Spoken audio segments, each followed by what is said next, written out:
Once again, my name is Adewale and you're welcome to this wonderful channel. Please don't forget to subscribe to this channel, share and like and comment as well.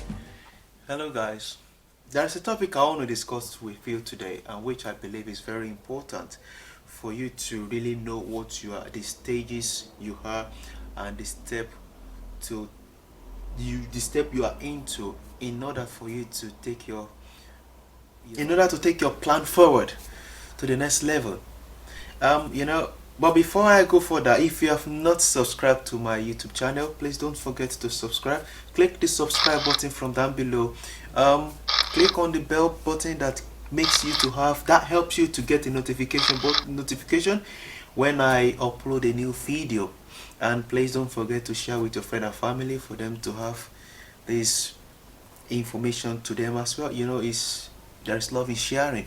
Share with them. Well, let's go back to the business, guys.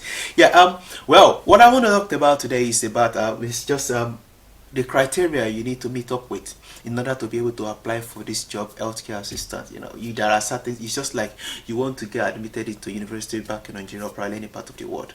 You need to meet up with certain criteria, for you to be able to gain admission. The same thing applicable to this job. There are certain things that you need to be able to meet up with in order to apply for the job, which is like, it's called eligibility criteria. What proof that you are eligible for the job. So, and I'm going to be talking you through it stage by stage today by the grace of God, and I believe you are going to learn one or two things from there. And please, if you have any question or anything is not clear to you, don't hesitate to put a comment down below this video. I assure you and I promise you, I am going to respond to your queries. I'm going to respond to your questions and you will get answer from me on timely manner. Thank you very much. Now back to the business. Eligibility criteria. For you to qualify for healthcare worker, or for you to be able to qualify to work as an healthcare assistant in the UK, and there are certain things that are very important for you to meet up with, which you probably the first thing I want you to understand is that you might need to be a qualified doctor, a nurse or health practitioner, or adult social care worker. So, well, I know this is actually based on what is the immigration requirement in order for you to be qualified for this job, and there are certain things that you need to be able to meet up with in order to fall into this category. Now, it says you must be a qualified doctor. Fine. When you are a qualified doctor, you will know that yes, you're already in this healthcare line. You must be a nurse. Yes, you're already in the line. You must be health professionals. Yes, you're already in the line. Now there is now another one, adult and social care professional. Fine. Adult and social care professional. They are also in healthcare line.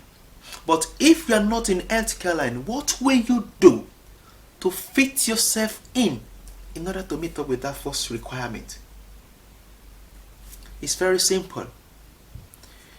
It's not difficult. As I tell you, this job is what anybody can do. No matter what is your previous field of study, no matter what you have studied in the past, you can do it. But if you know that you're not qualified, you've not been in the healthcare line, but the first thing you need to look into yourself is, where is the nearest hospital that I can register with? Even if it's just a voluntary job.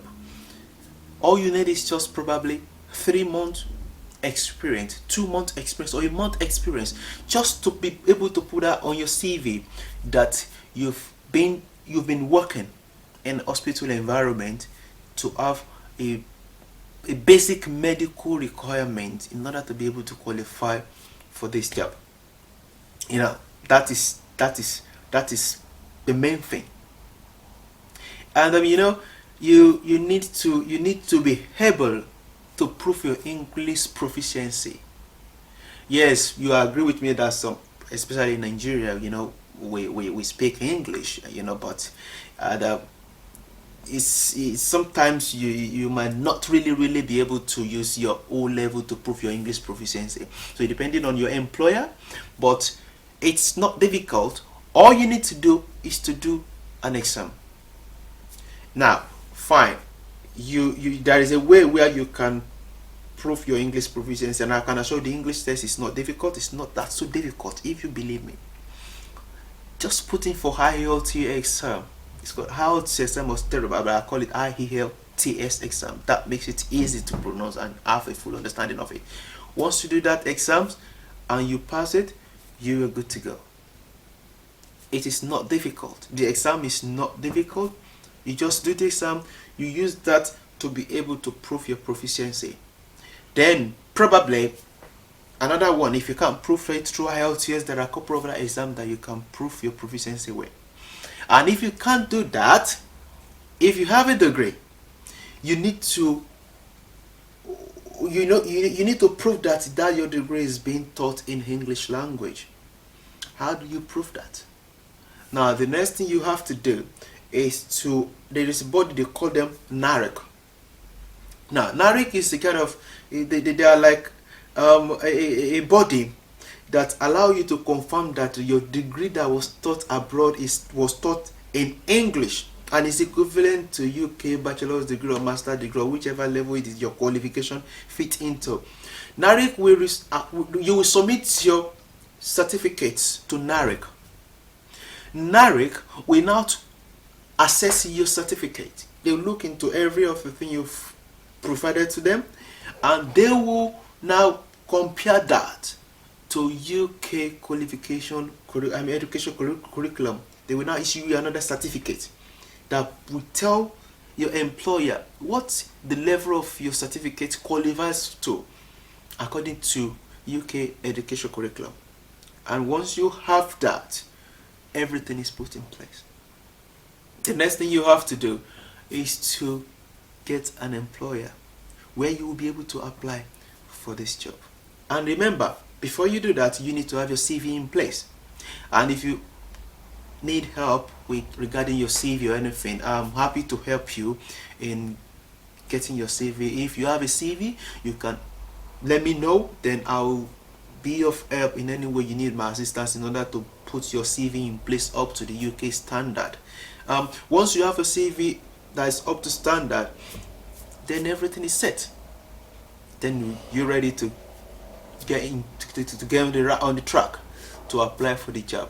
In my next video, I'm going to be discussing with you a couple of employers that have the license. You know, it's not all the employers in the UK that have the license to sponsor anybody from overseas, but there are a couple of them that have the license to be able to sponsor overseas employee to come to the UK to come and work as an healthcare assistant. So, but I'm gonna be uploading the video on that. I'll be discussing that with you, and I'll be explaining them to you for you to know more about the step to take further in order for you to get an employer that you will be able to apply to, for you to be able to get the job done. But if you're applying for this job, you don't just apply to one employer. You don't apply for two. You apply as much as possible. And out of that massive application, I can assure you, one or two of them, in fact, some of them, they might say they want to interview you. Fine. It's nothing. Honestly. Even if you know that, okay, you're worried about interview, they call you for an interview and you need the help, you can just contact me. Put your comment down below this description of this video, and I'm going to assist you by the grace of God in my own knowledge. Every information you need, everything you need to go through to prepare for the interview, I'm going to help you with that. That's not a problem. But as I said, all you need to do is to get your CV in place and apply to these companies. I'll be giving you some information about the list of companies that have the license for the international recruitment for healthcare assistants, and you will be able to apply to them. At the long run, you never can tell, anything can happen. But just as I said to you, take the step. That's all you need. Just believe in yourself. Believe in what you can do. And you know what? Once you have that positive mind, sky is the beginning. Have it at the back of your mind. Once you develop that, I can do habit, I can do mindset, then nothing is impossible. Nothing is impossible. So guys, once you have all these things in place, you are good to go. You are good to go. And you know what? Let me just surprise you with something. If you don't have degree, you don't have masters or anything, no, this job doesn't really require you to have a degree to be able to do the job. No. That is a certificate, they call it QCF3 or NVQ3. Now, that NVQ3 is actually equivalent to our O level WAEC in Nigeria. Now they issue that qualification for you when when they train you to be able to venture into the job, and that same certificate is equivalent to SSC certificate. So which means that even if you have O level, you've gone out of the secondary school, now you want to get a job, you can still give it your chance. But I'm not saying that well you're good to go, but I'm just telling you that the chance of the chances of you being able to get the job, even if you have HND or you have OND, the basis of it comes from what comes out from NARIC. What did NARIC say about your qualifications? And to be honest, guys, you have to make sure that your English, your English proficiency is strong, is good. Probably you have to go to some training, because whether you like it or not, you are going to be dealing with people, and these are people that can only communicate with you in English language. It's not you'll be using words when you're supposed to use is. They don't understand that. They want the simple and correct English. They're not after grammar or all those big English we used to speak. They're not concerned about that, but they just wanted to be able to have a simple conversation with them. Hello, how are you doing? Would you like to have a breakfast? Simple. Oh, that's just basic English. And once you have all these things in place, guys, you are good to go. And as I said, if you need help in probably setting up your CV, or you need a guidance for you to be able to put your CV in place, put things together, I'm more than available. Well, I'm very busy, I have a tight schedule, but out of my busy schedule, I will still be able to help you to put things together, and if you need advice, you've applied and you've gotten an interview, I am going to help you with probably most likely question they might ask you, and how do you defend yourself that you have the experience in doing this job. I'm going to help you with that. And well, at this note, I'll be stopping on this topic today, and hopefully in the next couple of days I'm going to be uploading another video to give you information that the step you need to take further in ensuring that you are able to get your job as an healthcare assistant in the UK.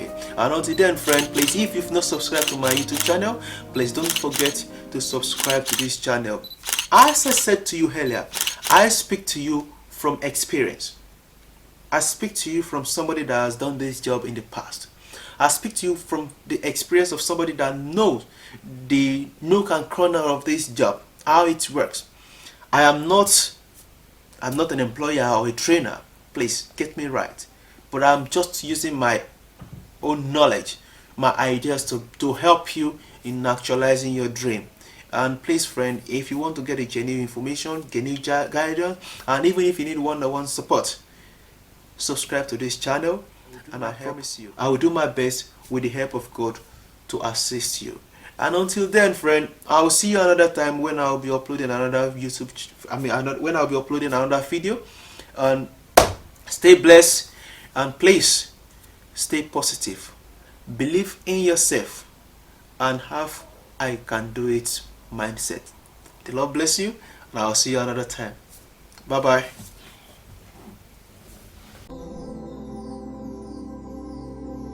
And please, until then, when I'll be coming up with another video to give you a kind of ideas on how to relocate overseas, then guys, stay blessed, and please don't forget to subscribe to this channel, share and like and comment. Bye bye.